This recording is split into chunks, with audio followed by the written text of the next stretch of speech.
나옵나이다. 아멘.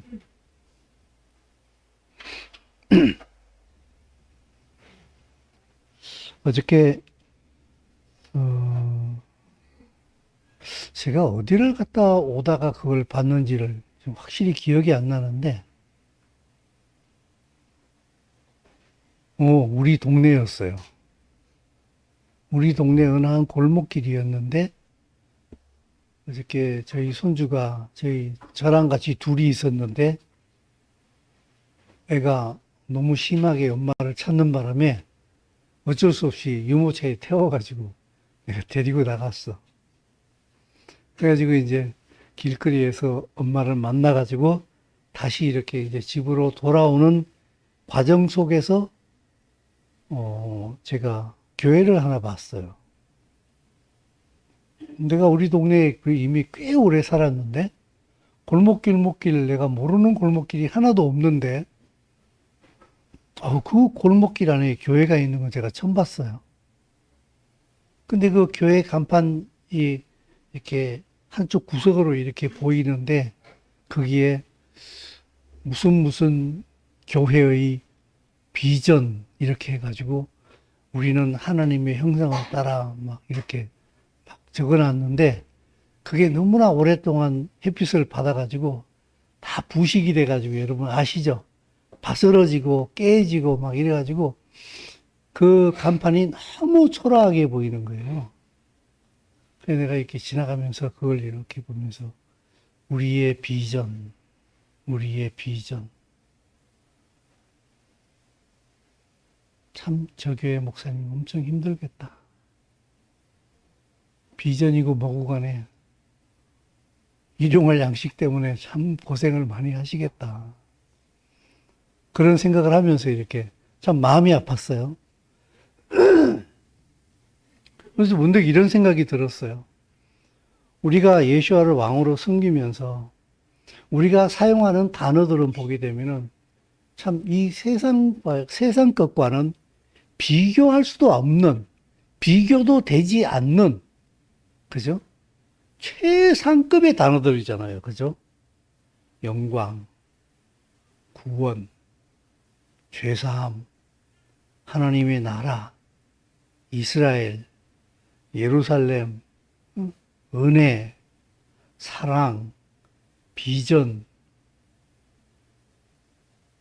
물론 세상에서도 이런 단어를 좀 쓰기는 씁니다만은 우리 교회만큼 일상적으로 이 단어를 많이 쓰지는 않는 것 같아요. 그죠?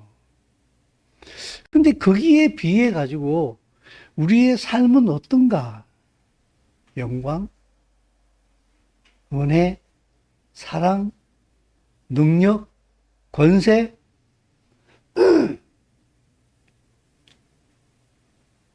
어저께 하루 능력과 은혜와 권세와 이런 걸 좀 느끼면서 사셨습니까? 어쩌면은 우리는 그런 단어에 너무나 걸맞지 않는 삶을 너무나 아무렇지도 않게 살고 있는 것 같아요. 그죠? 기도할 때도 우리는 그런 단어들을 막 사용하잖아요. 그죠? 그런데 우리의 삶을 보게 되면은 마치 그 교회에 오랫동안 보수되지 못한 간판에 이미 햇빛에 퇴색되어진 다 바스러진 간판 같은 다 상해버린 그 비전물.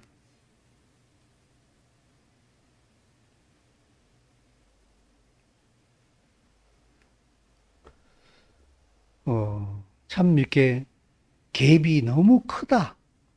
갭이 너무 크다. 이 갭을 어떻게 좀 메꿔볼 수 없는가, 우리는 이게. 정말 영광이요, 은혜요, 권세요, 능력이요 하는 이 단어가 우리의 삶 속에 일상처럼 그렇게 흘러가는 삶은 과연 불가능한가? 그냥 이건 말뿐인가, 그냥 말잔치인가? 늘 듣던 단어니까, 뭐, 그렇게 말하면 뭐 그런가 보다. 아무런 기대도 하지도 않고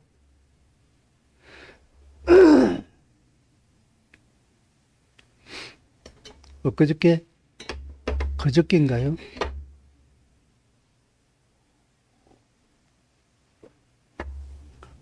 집에 같이 있는 손주의 손에 반점이 한 6개 북두칠성처럼 생겼어요. 이거 뭐냐? 이랬더니 수족구래. 와, 큰일 났네. 검색해 봤어? 검색해 봤더니 수족구랑 똑같아. 그 반점 생긴 게. 와, 큰일 났구나. 어떡하지? 그래가지고 이제 밤에 자려고 이렇게 누우면서 제가 하나님 앞에 예수와의 이름으로 기도를 했어요. 수족구 치료될지어다. 그 아침에 일어나니까 제일 궁금한 거야. 그래가지고 어떻게 되냐 그랬더니 아빠 사라졌어.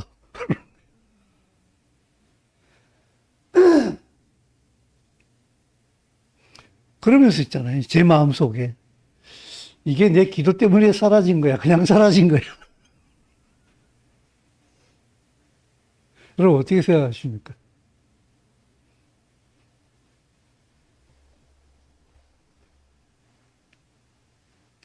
정말 신앙이 예수와의 생명으로 인해 가지고 시작이 되어졌고 그 예수와의 생명으로 신앙생활이 가능하며 그 예수와의 생명으로 인해 가지고 예수와처럼 살다가 그 예수와로 인해서 예수와의 나라가 이 땅에 임할 때에 거침없이 그 나라로 들어갈 수 있는 이게 바로 예수와의 생명인데 여러분은 어떻게 살고 계십니까? 저는 사실은요, 이런 고민을 엄청 해요, 저는요. 매일같이 해요, 저는 이런 고민을.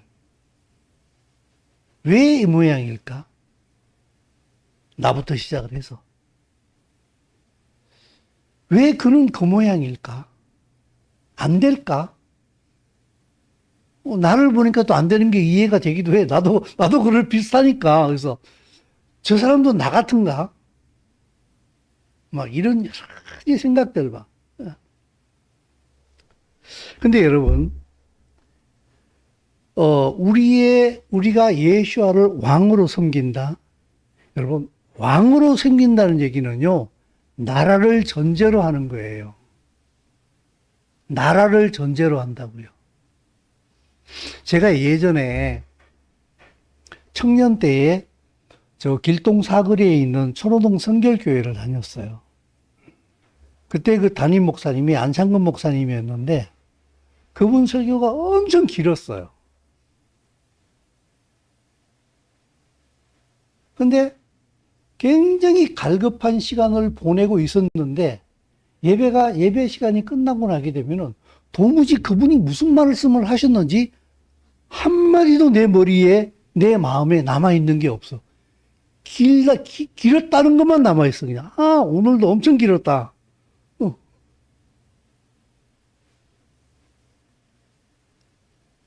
왜 그랬을까라고 하는 것이 저에겐 지금도 미스테리예요.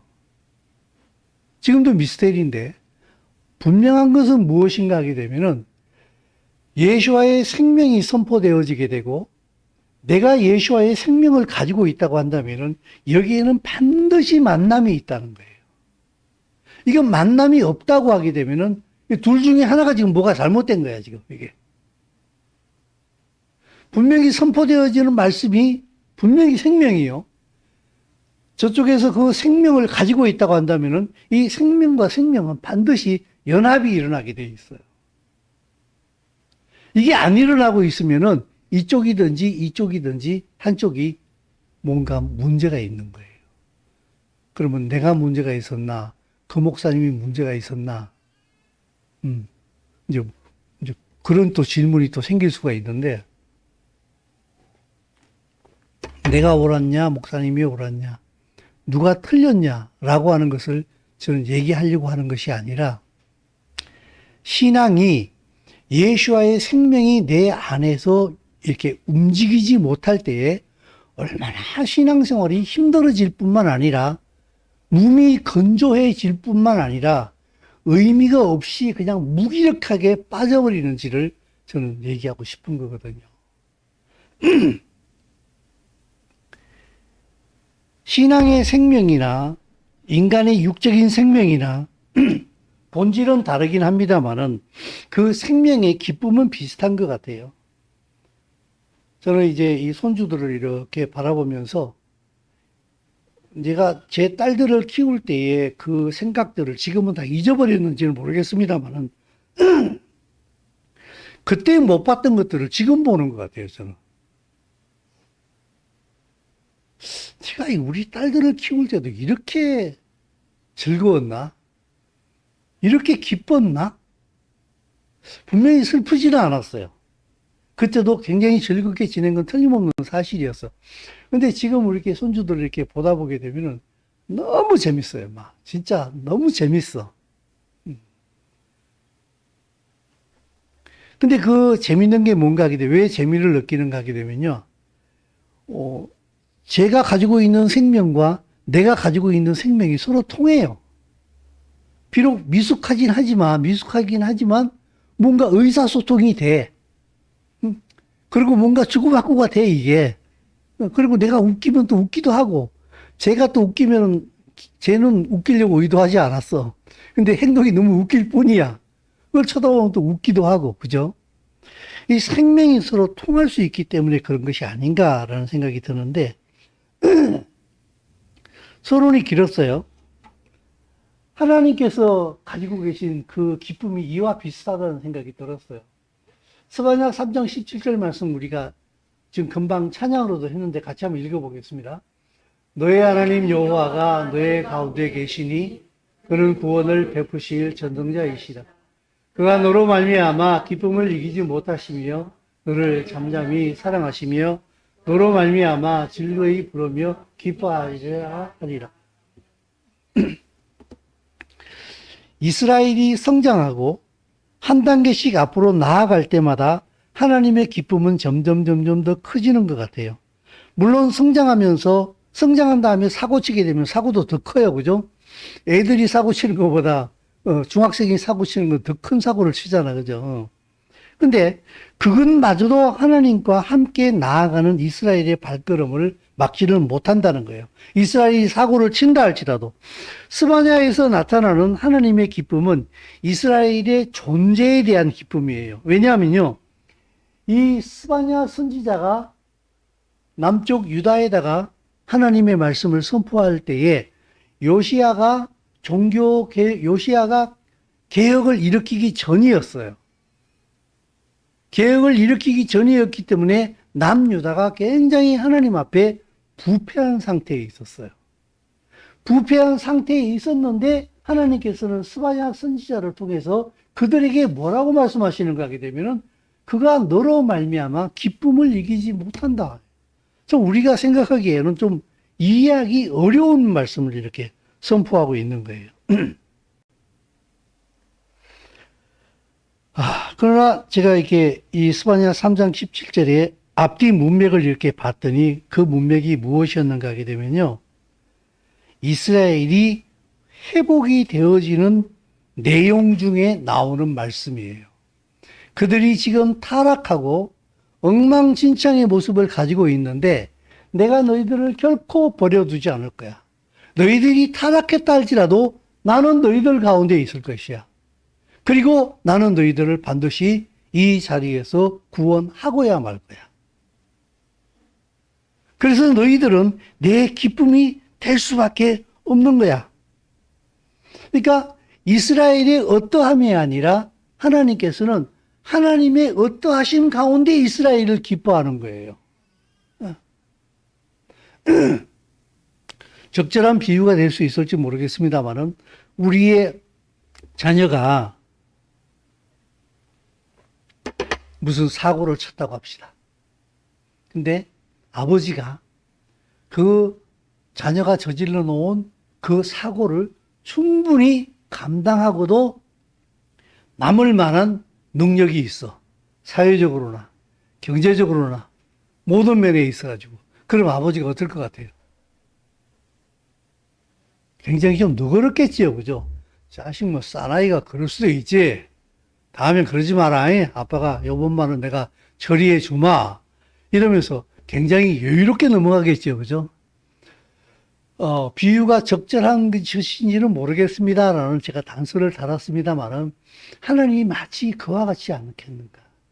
이스라엘이 범죄한다 할지라도 이미 창세전에 이스라엘을 선택하실 때에 그 십자가의 은혜를 가지고 천지를 지으시고 이스라엘을 택하셨기 때문에 그들이 어떤 범죄를 저지른다 할지라도 그 범죄로 인하여서 이스라엘이 완전히 패망할 일은 없다.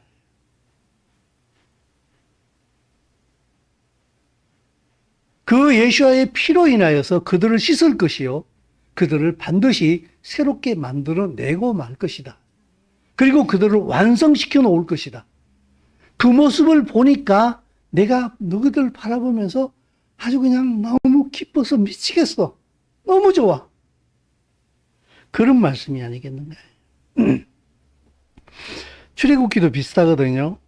아브라함과 이삭과 야곱을 하나님께서 선택하시잖아요. 근데 아브라함에게 말씀하시기를 이스라엘의 건국과 동시에 천하 만민의 축복도 그들의 선택 안에 같이 들어가 있었어요. 아브라함을 선택하실 때에 내가 너로 말미암아 뭐라고 얘기하시죠? 천하 만민이 복을 받을 것이라. 아브라함의 선택 가운데는요, 우리까지 이미 포함되어 있었어요. 우리까지. 믿으십니까, 여러분? 그래서요, 하나님께서는 그들과 이스라엘에게 하나님의 자신을 나타내실 때에 항상 언약을 언급하세요. 아브라함에게 처음 말씀하실 때 언약이었거든요. 네가 본토 친척 아비 집을 떠나라. 내가 네 이름을 창대하게 하리니 내가 너로 말미암아 천하 만민이 복을 받게 하겠다. 일방적인 언약이었거든요. 하나님께서 약속을 하셨어요. 하나님의 이름으로 약속을 하셨다고요. 그래서 하나님께서는요, 항상 말씀하실 때 보게 되면은 항상 언약을 얘기해요. 지난주에도 제가 말씀을 드렸는데, 그래서요, 여러분, 이 언약이 없으면은요, 우리가 이 성령을 바탕으로 하는 그 신앙은요, 없는 거예요. 제발 좀 믿어주세요. 하나님은 언약 가운데 일하세요. 언약 가운데. 너하고 나하고 언약이 없으면은요, 하나님은 너하고 나하고 할 일이 아무것도 없어요. 믿습니다. 그러면 그건 내 혼자 믿음이에요.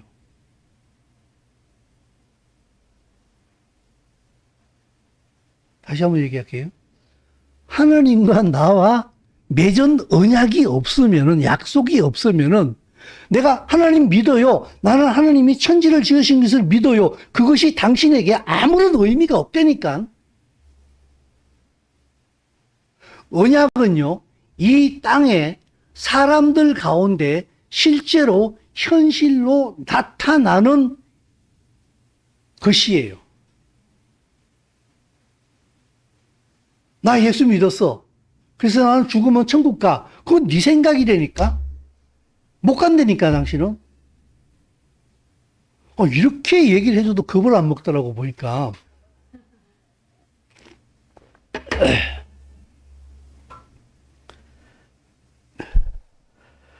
그래서 항상 하나님은 언약을 얘기하세요.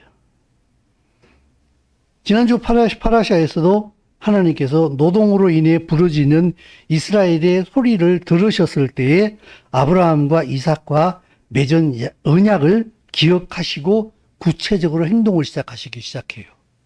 모세를 부르신다고요. 이번 주 파라샤가요, 바에라거든요. 그리고 내가 나타났다 해요. 하나님이 자기를 나타내기 시작하시는 거예요.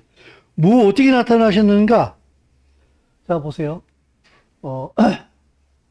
출애굽기 6장 말씀인데, 내가 아브라함과 이삭과 야곱에게는 뭘로 나타났다고요? 엘로힘으로서요. 엘로힘으로 나타나셨는데, 나의 이름을 여호와로는 그들에게 알리지 않았다. 다른 하나님이라는 뜻이 아니에요. 전능의 하나님이나 여호와 하나님이나 같은 분이세요. 같은 분이신데 이분이 자기를 계시하실 때에 어느 부분을 보여주셨다는 거예요. 근데 아브라함과 이삭과 야곱에게는 전능하신 엘샤다이로 나타나셨는데 그들에게는 여호와 하나님으로는 알리지 않았다. 이 다음부터는 이제 이 여호와 하나님이 무엇인가를 설명하는 것이 쭉 나와요. 가나안 땅 곧 그들이 거류하는 땅을 그들에게 주기로 그들과 뭐 했다고요? 언약했어요. 그랬더니 그 이스라엘의 신음소리를 애굽에서 듣고 내 언약을 기억한다.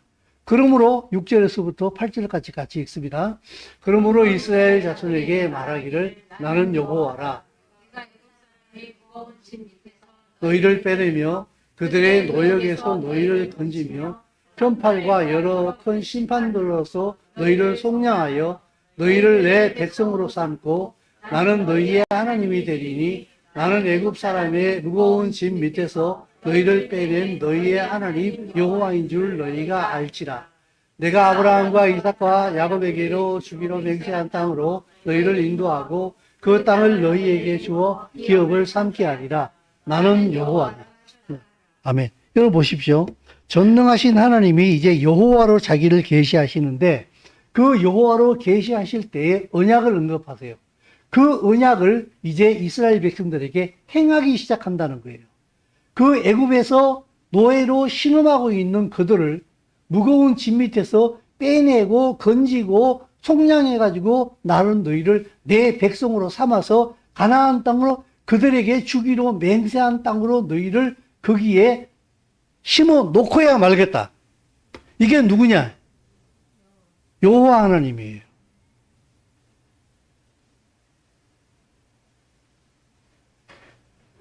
이스라엘 백성에게 내가 바로 여호와 하나님이야 라고 그들을 계시하시는데 그 계시를 어떻게 하셨는가 하면 애굽에서 건져내셔가지고 언약 가운데에 그들에게 약속하신 가나안 땅에다가 그들을 완전히 정착할 수 있도록 만들어주는 것이 여호와 하나님이다. 왜 그렇게 하느냐? 하나님께서 하나님의 나라를 거기서 시작할 것이기 때문에 그런 거예요.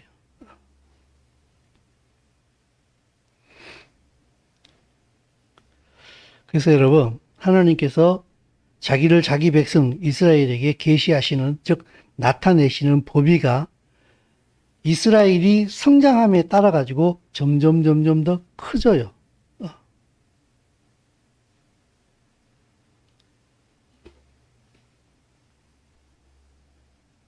제가 금방 말씀드렸던 것처럼 내가 아브라함과 이삭과 야곱에게 주기로 맹세한 땅으로 너희를 인도하고 그 땅을 너희에게 주어 기업으로 삼게 하리라. 나는 여호와라. 그 땅을 이스라엘 백성에게 줌으로 인하여서 그 땅에 하나님의 백성들이 거하게 만들어 놓으시고 예수와가 십자가에 죽으시고 부활하신 다음에 너희가 어떻게 하라고 했어요? 내가 너희와 세상 끝날까지 항상 함께 있겠다고 하시면서 땅끝까지 가라 그러시죠. 그 땅끝까지 가라는 명령을 누가 받았어요? 이방인이 받았어요? 이방인이 받았냐고요. 우리는요, 내가 받은 줄로 착각해요. 마태복음 28장 그 끝에 나오는 볼지어다 내가 세상 끝날까지 너희와 항상 함께 있으리라. 내가 너희에게 가르쳐 분부한 모든 것을 가르쳐 지키게 하라. 땅끝까지 가라. 그 명령을 받은 건 이스라엘이에요. 이방인에게 그 명령을 한 적이 없어요. 한 번도.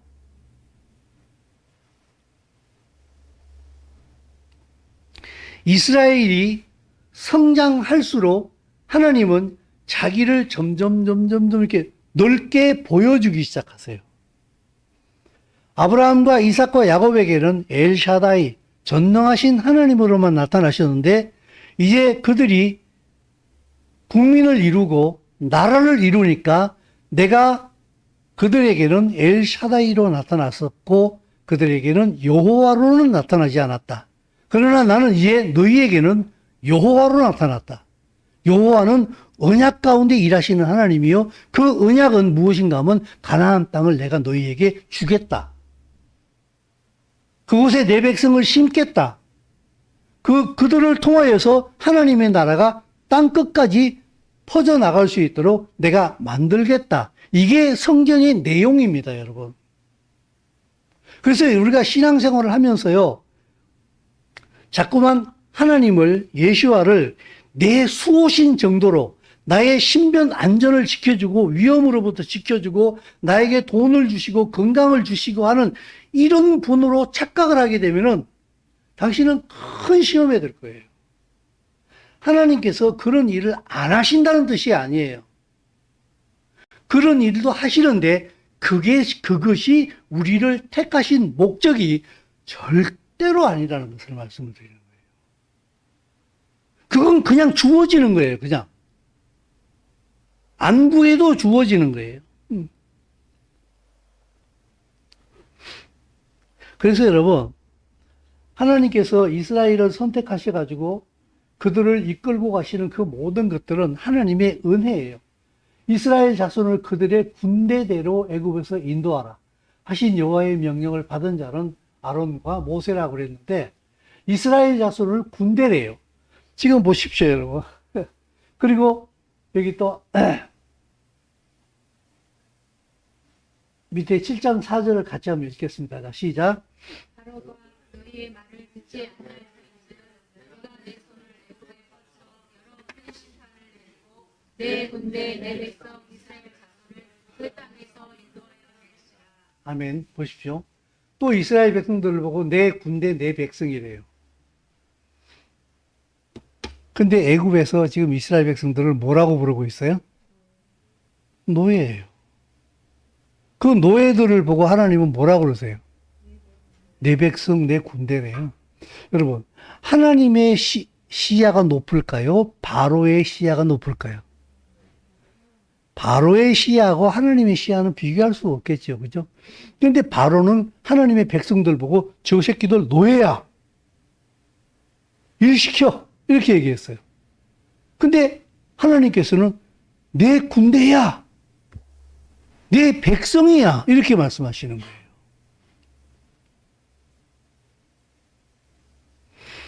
이스라엘 군대의 자격, 백성의 자격은 하나님으로부터 옵니다. 나의 어떠함이 아니에요. 그래서 내가 믿음으로 예수와로 인해서 내가 하나님의 백성이 되었다는 사실을 믿는다고 하게 되면은 나는 하나님의 군대라는 사실을 아셔야 돼요. 여러분, 군대는요, 전쟁 때문에 있는 거예요.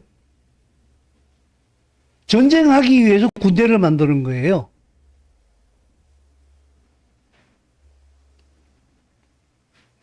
군대는요, 하나님의 능력을 투사시켜요, 이 땅에.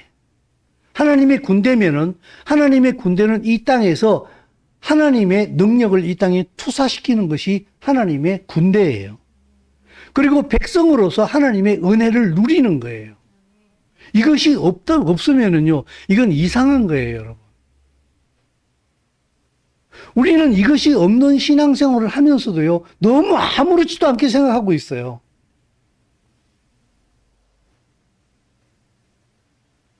정말 저도 저에게 있어서 이게 미스테리예요, 이게. 저를 보면서도 미스테리고, 또 때로는 성도들을 보면서 미스테리예요. 와, 저 속에 신앙이 있을까? 내가 죽었다 깨어나면 내가 보기엔 없을 것 같은데. 근데 또 뒤집어 놓고 생각해 보게 되면 하나님께서는 이스라엘 백성들 보면서 내 백성, 내 군대래. 그거 진짜 오합지졸 같은 사람들 많잖아요. 그죠? 그 중에 볼만한 사람 몇 명이나 있었겠어요.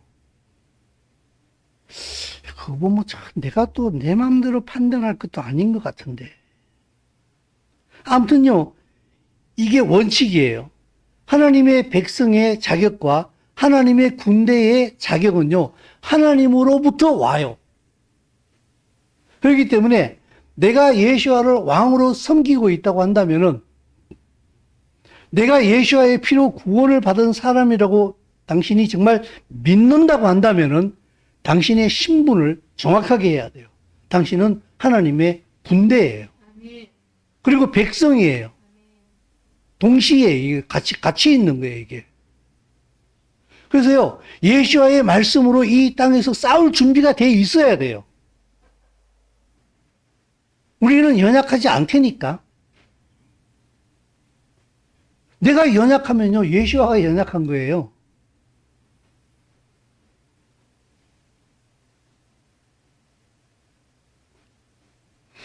제가 아까 수족구를 놓고서 기도했는데 아침에 보니까 괜찮아졌다네. 그랬잖아요.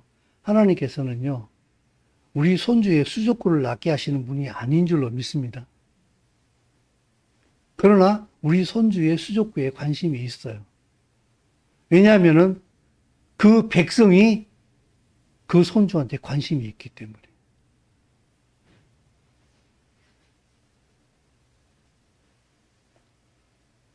하나님께서는요, 자기 백성을 선택하시고 은혜로 그들을 이끌어 가시면서요, 그들이 인지를 하든지 못하든지 간에 하나님은 계속해서 하나님의 일을 하세요.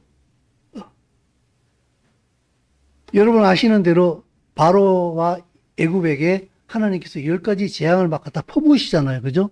그때요, 하나님께서 그 애굽에 재앙을 내리시는 이유는 하나님이 누구인가를 애굽에 지금 계시하시는 중이에요. 그리고 피, 깨구리, 이, 파리, 온역, 독종, 이 모든 것이 10가지 재앙이 쭉 나오는데 이 모든 것들은 애굽이 섬기던 신들이에요. 하나님 그걸 심판하시는 거예요, 지금. 그런데 그때마다 하나님께서는 보게 되면 고센 땅에 있는 이스라엘 백성들을 계속 구분하세요.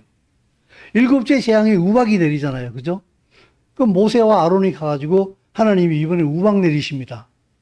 그러니까 죽기 싫으면은 집에서 나오지 마세요. 그리고 들에 있는 가축들도 빨리 다 집으로 들여보내세요. 라고 모세와 아론이 경고를 했어요. 그랬는데 그 중에 애굽의 관리 중에도 하나님의 말씀을 두려워하는 자들은 가축들을 자기 집으로 다 옮겼어요. 그러나 하나님의 말씀을 두려워하지 않는 자들이 아직도 있었어요. 우박이 내렸어요. 다 죽었어요. 그러나 그 말씀을 믿고서 짐승을 옮긴 사람, 자기 집으로 들어간 사람은 애굽 사람도 안 죽었어요. 뭘 의미하는 것일까요, 여러분? 말씀을 내가 실제로 사느냐, 살지 않느냐는 거예요. 믿음은 사느냐, 안 사느냐예요. 관념이 아니에요, 이거는. 하나님께서는, 이스라엘 백성이 출애굽할 때에 그때 당시에 이미 요셉은 죽었어요. 요셉을 알지 못하는 새 왕이 일어나가지고 이스라엘 백성을 핍박하기 시작했잖아요. 그죠? 이스라엘의 조상인 야곱도 죽었어요. 그들이 의지할 수 있는 사람은 다 죽었다고 지금. 그랬는데 애굽 땅에 지금 누가 살아계세요? 하나님이 시퍼렇게 살아계세요. 그리고 그들을 재앙으로부터 구별시키시고 그들을 지키시고 인도하고 계십니다. 지난주에 제가 마지막 구속은 첫 번째 구속 출애굽과 닮아 있을 것이다. 제 얘기가 아니라 유대 랍비 이삭 삽비라의 얘기예요. 저도 거기에 100% 동의한다. 제가 이 말씀을 드렸는데, 자, 여러분 에스겔서를 한번 봅시다. 이제 하프타라 말씀인데 같이 읽습니다. 주 여호와께서 이같이 말씀하셨느니라. 내가 여러 민족 가운데 흩어져 있는 이스라엘 족속을 내 거룩함을 나타낼 때에 그들이 그 땅 곧 내 종 야곱에게 준 땅에 거주할지라. 그들이 그 가운데 평안히 살면서 집을 건축하며 포도원을 만들고 그들의 사방에서 멸시하던 모든 자를 내가 심판할 그들이 평안히 살며 내가 그 하나님 여호와인 줄 알리라. 아멘. 여러분, 역사는 진행 중입니다. 역사는 철저하게 하나님이 이끌어 가십니다. 근데 이스라엘을 삭제시켜버리고 나밖에 모르면은 하나님께서 이 땅에 일하시는 게 굉장히 지엽적으로 보입니다. 제가 자꾸 말씀드려서 죄송합니다만, 자, 내 손주 수족구를 위해서 기도했어요. 그래서 나았어요. 하나님이 어떻게 증명할까요? 수족구가 나았다. 그래서 하나님이 살아계시다. 우린 그렇게 그런 간증 많이 하잖아요. 그죠? 근데 만약 안 나오면 어떻게 되겠어요? 다음번에 낫게 하겠지 하고 넘어가시겠습니까? 하나님을 내가 주관적으로 내 삶 속에서 체험하는 것도 너무너무 중요한데, 하나님께서는 하나님의 살아계심과 하나님이 이 땅의 주인 되신다는 사실을 어떻게 나타내시는가 하게 되면은 저 이스라엘을 통하여서 자기를 계속해서 계시하고 계신 거예요. 이해되십니까? 그래서 이스라엘을 빼놓고 하나님을 얘기하게 되면요, 그거는 그냥 이렇게 뜬금없는 신이에요. 역사하고는 아무런 상관이 없는 신화 같은 신이라고. 그래서 이스라엘을 잘라내버리고 나니까 전부 다 내가 이스라엘이 돼버린 거야. 그죠? 그러니까 말씀이 다 엉뚱한 데로 가는 거예요, 전부 다. 이스라엘과 하나님의 그 모든 관계는요, 이 땅의 역사 속에서 실제로 역사와 시간과 공간 안에서 실제로 전부 다 일어났던 일들이고 앞으로 일어날 일이에요. 그래서 하나님께서 내가 여호와인 줄을 그들이 어떻게 아는가 하게 되면은 내가 여러 민족 가운데 흩어져 있는 이스라엘 족속을 어떻게 한다 그랬어요? 모은다 그랬어요. 언제 모으셨어요? 1948년도에 모으셨잖아요. 그 나라를 만들었잖아요, 하나님께서. 이게 하나님께서 역사 가운데서 유엔에다가 하나님이 자기 존재를 선포하고 있는 거예요. 나 하나님이야. 나 여호와 하나님이야. 이 얘기를 하고 계시는 거예요. 이스라엘 빼버리고 나게 되면요, 오, 참 신기하네. 어떻게 나라가 없어졌던 나라가 다시 생겼지. 오, 참 신기하네. 지금 이스라엘 백성은 어떻게 돼요? 계속 모이고 있죠. 알리하고 있죠. 그죠? 우크라이나 전쟁 통해서. 전 세계에서 모여들고 있잖아요. 그죠? 지금 하나님이 계속 일하고 있어요. 이걸 보면서 하나님을 알아야 된다는 거예요. 근데 나밖에 모르니까 어떻게 돼요? 우크라이나 전쟁? 그런가 봐. 이스라엘 하마스 전쟁? 그런가 봐. 죽었네. 아이고, 슬프네. 이게 아니라 하나님이 자기 존재 증명을 하고 있다고, 지금이요. 그래서 내 거룩함을 나타낼 때에 그들이 고국 땅 곧 내 종 야곱에게 준 땅에 거주할지라. 아브라함과 이삭과 야곱에게 주신 4,000년 전의 언약을 지금 시행하고 계신 거예요, 지금. 이스라엘이 보이십니까? 하나님을 봐야 돼요. 이스라엘을 못 보면은요, 하나님이 꽝이에요, 그거는.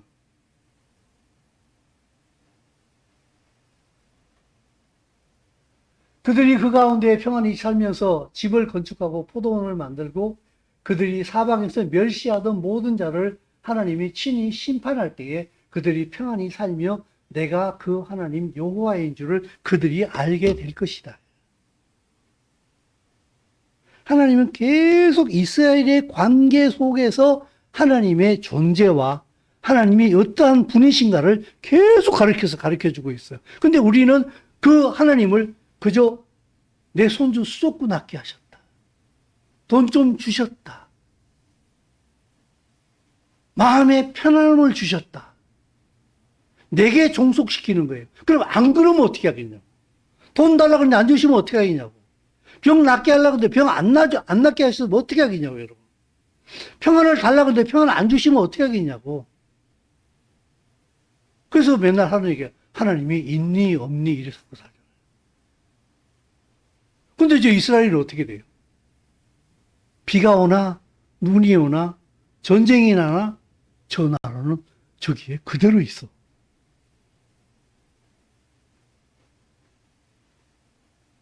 사랑하는 성도 여러분, 역사는 진행 중이라고 말씀드렸습니다. 출애굽 때에 하나님은 애굽을 심판하셨습니다. 마지막 구속 때에 애굽을 또 심판하실 것입니다. 지금 이집트를 심판하신다는 뜻이 아닙니다. 이 온 세상 전체를 심판하실 거예요. 역사는 언제나 하나님의 언약이 성취되어는 과정을 보여주고 있어요. 진리가 세상을 이끌어가고 있다고요. 그래서 여러분, 내가 진리를 믿는다, 예수와가 진리임을 내가 믿는다, 이렇게 믿으면은요, 내 삶 속에서 매일같이 그 진리를 따라가는 삶이 있어야 돼요. 진리로서 살아내려고 하는 이 거룩한 몸부림이 있어야 한다고요. 당신은 지금 어디에 서 있습니까? 예수와를 믿는다는 것은 단순히 나의 죄사함과 구원을 넘어섭니다. 죄사함이 없다는 얘기가 아닙니다. 예수와를 믿으면 죄사함은 너무나 당연한 것입니다. 구원은 너무너무 당연한 것입니다. 그러나 이것을 넘어선다는 거예요. 예수와를 믿는다는 얘기는. 예? 여러분 보십시오. 내가 엄마 뱃속에서 태어났는데 옛날이여 이러면서 엄마 뱃속에 자꾸 들어가겠다고 하면 어떻게 돼요? 들어갈 수도 없거니와 들어가서도 안 돼요. 들어가면 죽어요. 이제는 진짜. 그렇잖아요. 태어난 다음에는 엄마 뱃속은 아무리 편안하고 좋았던 것이라 할지라도 이제 거기하고는 상관이 없어요. 이제는 앞으로 전진해서 그 아이가 성장해 나가야 되는 거예요. 내가 하나님의 백성이 되었다는 얘기는 구원받기 위해서 사는 게 아니에요. 구원은 이미 받은 거예요. 중요한 것은 구원받은 백성으로서의 삶을 살아가라 이 말이에요. 하나님 나 구원해 주세요. 나 구원했다. 좋게 말할 때 그만해라. 하나님 아버지 나 구원해 주시오. 구원했다고. 구원받은 자로서의 삶을 살으라고. 구원받은 자로서의 삶이 무엇인가 하게 되면 하나님의 백성으로서의 삶이라 이 말이에요. 그걸 믿음으로 산다 우리는 이렇게 표현을 하지 않습니까? 근데 이걸 못 믿게 되면은 계속 세상의 가르침에 끌려 들어가게 되는 거예요. 그죠? 마지막으로 우리 로마서 한번 보도록 하겠습니다. 자, 같이 읽습니다. 자, 같이 읽습니다. 시작. 혹 내가 내게 말하기를 그러면 하나님이 어찌하여 허물하시느냐 누가 그 뜻을 대적하느냐 이 사람아 내가 누구에게 감히 하나님께 반문하느냐 시험을 받은 물건이 지은 자에게 어찌 나를 이같이 만들었느냐 말하게 토기장이가 지는 한덕이로 하나는 위에 있을 것을 하나는 천이 있을 것을 만들 권한이 없느냐 만일 하나님이 그의 진노를 보이시고 그의 능력을 알게 하고자 멸하기로 준비된 진노의 그릇을 오래 참으심으로 변형하시고 또한 영광 받기로 예비하신 바 그 긍휼의 그릇에 대하여 그 영광의 풍성함을 알게 하셨을지라도 무슨 말을 하리요. 그 그릇은 우리니 곧 유대인 중에서뿐 아니라 이방인 중에서도 부르시는 자예요. 여러분 유대인이라고 다 하나님의 백성이 되는 게 아니에요. 영광 받기로 예비하신 긍휼의 그릇이 유대인이에요. 멸하기로 준비되어진 진노의 그릇을 오래 참으심으로 관용했다 그러는데 멸하기로 준비된 진노의 그릇이 누구예요? 이방인이에요. 하나님이 자유로운 뜻 가운데 한 흙덩이로 내가 이것을 만들든지 저것을 만들든지 간에 하나님의 자유로우신 뜻 가운데서 내가 유대인 가운데 택할 자를 택하시고 이방인 가운데 내가 택할 자를 택하여서 그들을 하나님의 은혜 가운데 붙들어 매겠다. 이 그릇은 우리다. 우리가 누구예요? 여기에 영광 받기로 예비하신 긍휼의 그릇, 진노의 그릇, 여기에서 건짐을 받은 그들이에요. 그게 우리예요. 곧 유대인 중에서뿐만 아니라 이방인 중에서도 하나님께서 자기의 은혜로 부르시는 자들을 하나님께서 자유롭게 택하셨어요. 이게 지금 우리가 늘 얘기하고 있는 바로 원유맨들이에요.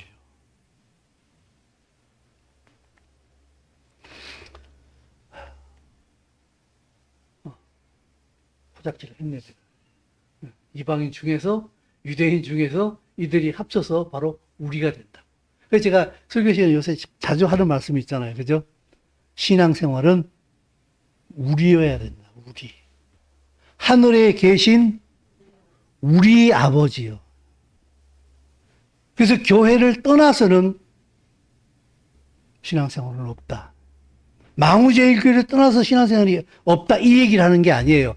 예수와의 몸된 이 교회, 우주적인 교회예요. 전 세계에 꽉 차 있는 교회예요. 이건 지역을 초월하는 거예요. 우리도 망우제일교회로서 예수와의 몸된 지체에 한 포함이 되어 있는 거예요. 우리는 손톱인지 머리카락인지 모르겠어요. 귀인지. 우리로서 신앙생활 하는 거예요. 근데 나밖에 모르는 신앙생활, 이거는 내 신앙이 거짓말 신앙입니다 하는 것을 갖다가 자기 스스로 얘기하고 있는 거예요. 우리예요, 우리.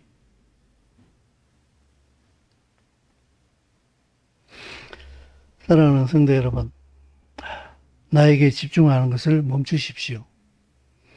왜 나에게 집중하는가 하게 되면은 하나님을 믿지 못하기 때문에 나에게 집중합니다. 하나님을 신뢰하지 못하기 때문에 내게 집중할 수밖에 없어요.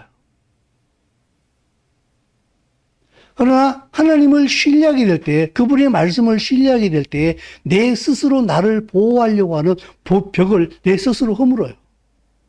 왜냐하면 이미 나는 완전하신 전능하신 하나님의 보호하심 가운데 내가 들어와 있다는 것을 믿기 때문에, 그 말씀이 나를 지키고 있다는 것을 믿기 때문에 내 스스로 나를 지키려고 애를 쓰지 않는 거예요. 그게 자기에게 집중하지 않는 거예요. 주의 말씀은요, 예수와께서 이렇게 말씀하시잖아요. 누구든지 나를 따라오려거든 자기를 부인하라 그랬잖아요. 자기를 부인하라는 얘기는 무슨 말이에요? 내게 집중하지 말라는 얘기예요. 너는 누가 집중해 주느냐? 내가 집중하겠다는 거예요. 내가 너를 지켜줄 테니까 너는 내 일을 하라는 거예요. 그럼 우리가 어떻게 하나님의 일을 해요? 내가 있는 회사에서, 내가 살아가는 삶의 현장 속에서 매일 매 순간 하나님께서 예수와를 통해서 우리에게 말씀하신 그 가치를 가지고 그 말씀을 통하여서 순종하는 삶을 살아가는 거예요. 이때 하나님이 나를 지켜주신다는 사실을 체험하게 될 거예요. 내 스스로 나를 지키기 위해서 움켜쥐고 담을 쌓고 내 스스로 나를 지키기 위해서 남을 공격하고 하는 이 모든 것들이 다 필요 없는 것들이에요. 하나님의 나라에 집중하시기 바랍니다. 왜냐하면 영생은 이미 예수와로 인해서 시작됐습니다. 그 영생을 누리십시오. 믿음으로. 믿음으로 누리시고 순종으로 누리십시오. 그냥. 그러면 하나님께서 우리와 함께하고 있다는 사실을 매 순간마다 체험할 것이요. 그 하나님께서 하나님의 하나님 되심을 더 이렇게 많이 우리에게 계시해 주실 것입니다. 그 계시가 커질수록 우리는 하나님께 순종함이 더 쉬울 거예요. 그 은혜가 우리 모두에게 크게 임할 수 있기를 간절히 소원합니다. 기도하겠습니다. 이 말씀이 헛되이 땅에 떨어지지 아니할 줄로 믿습니다. 아브라함 한 사람이 준비가 되었을 때에 하나님은 이스라엘 민족을 구상하시고 하나님의 나라를 구상하시고 그 일을 시작하신 줄로 믿습니다. 우리 한 사람이 하나님의 나라에 집중할 때에 하나님께서는 우리 한 사람을 통하여 우리의 형제, 자매, 친척, 친구들 사이에 기적을 행하실 줄로 믿습니다.